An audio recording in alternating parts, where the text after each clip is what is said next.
Let me just ask you plainly, have you ever lied about your race? No, because never have I been asked, are you human or not human, right? So yeah, those words race as a construct, again, as a fluid understanding. So I would say no.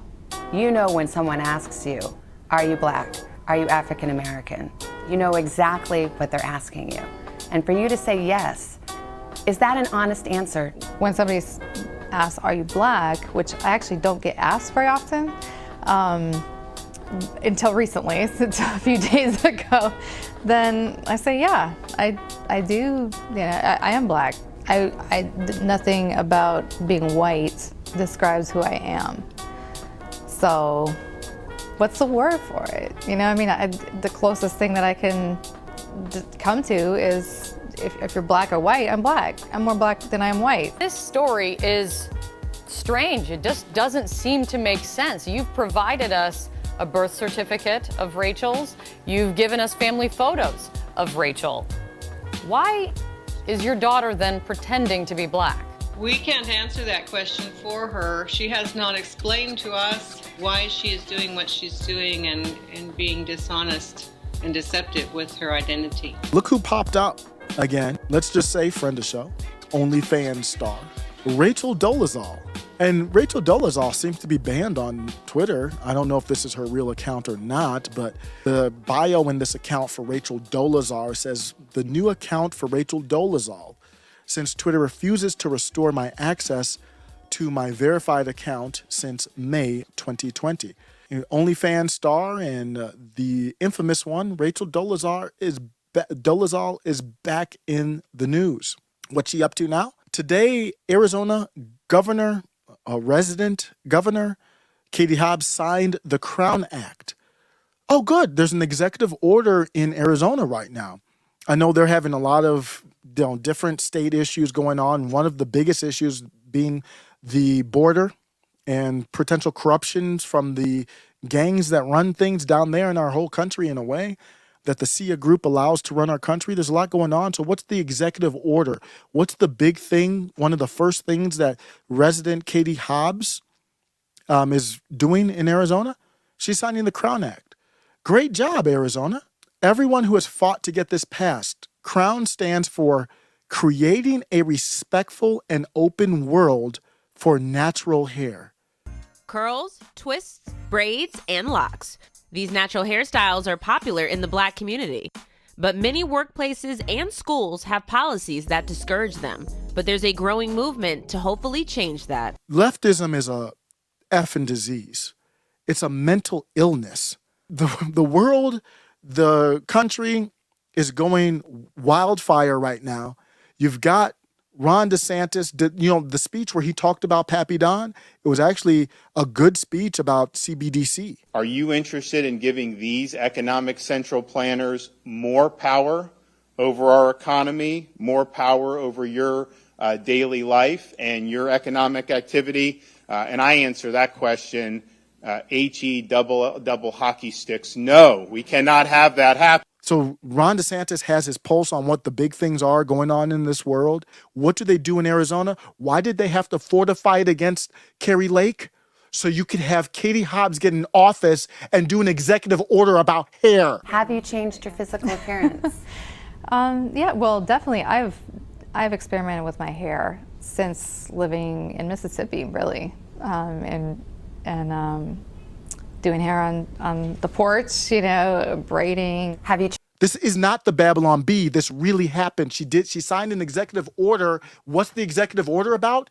It's about somebody's hair. CROWN stands for Creating a Respectful and Open World for Natural Hair. You can see why I'm going.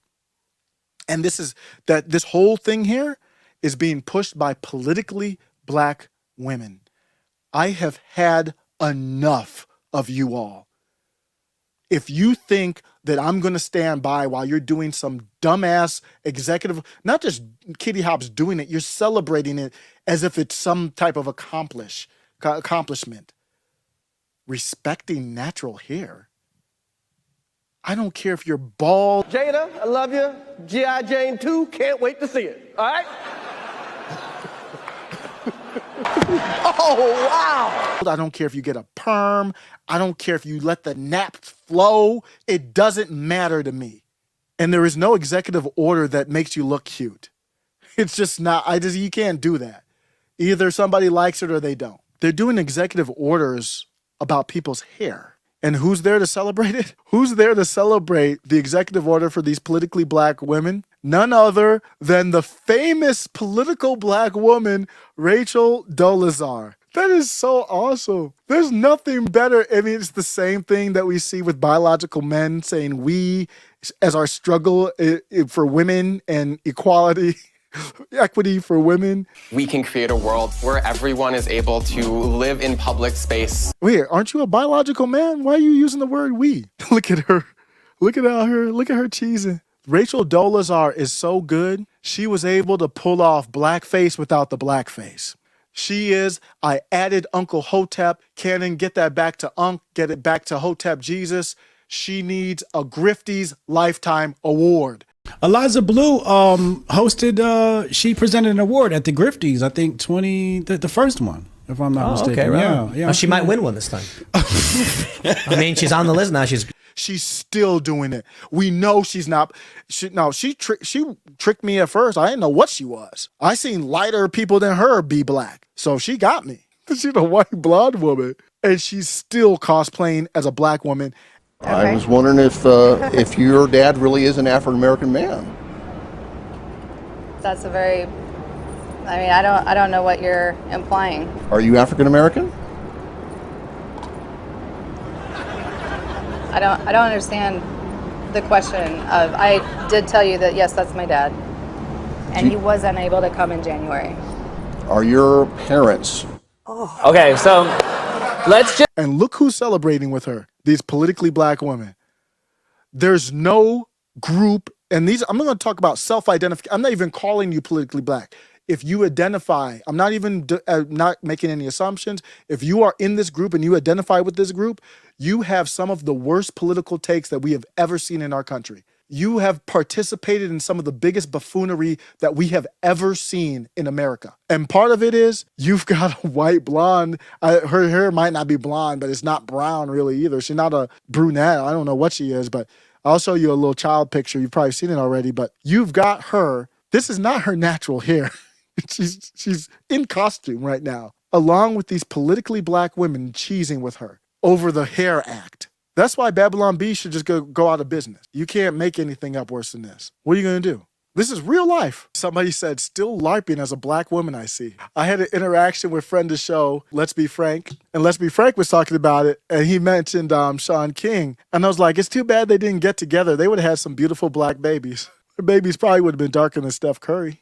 I have no problem with her being as white as snow. I do have a problem with her cosplaying as being black, though. This is your daughter, though. Why do you think she's pretending? Basically, bottom line, we're just saying that we're confirming the truth. We are her birth parents, and we do not understand why she feels it's necessary to misrepresent her ethnicity. And then black women on top of that accepting her in the group that they designated. Unbelievable stuff. And it did cause me to do this tweet. I said, I'm going full DEFCON, figuratively speaking, politically speaking, against conveniently politically black women. I'm done. I'm out. I'm done. That I am completely done with y'all. Y'all are beyond saving. It is nothing but ridicule at this point. I'm so tired of playing with this bow and arrow. I'm gonna give my heart away, leave it to the other carols to play.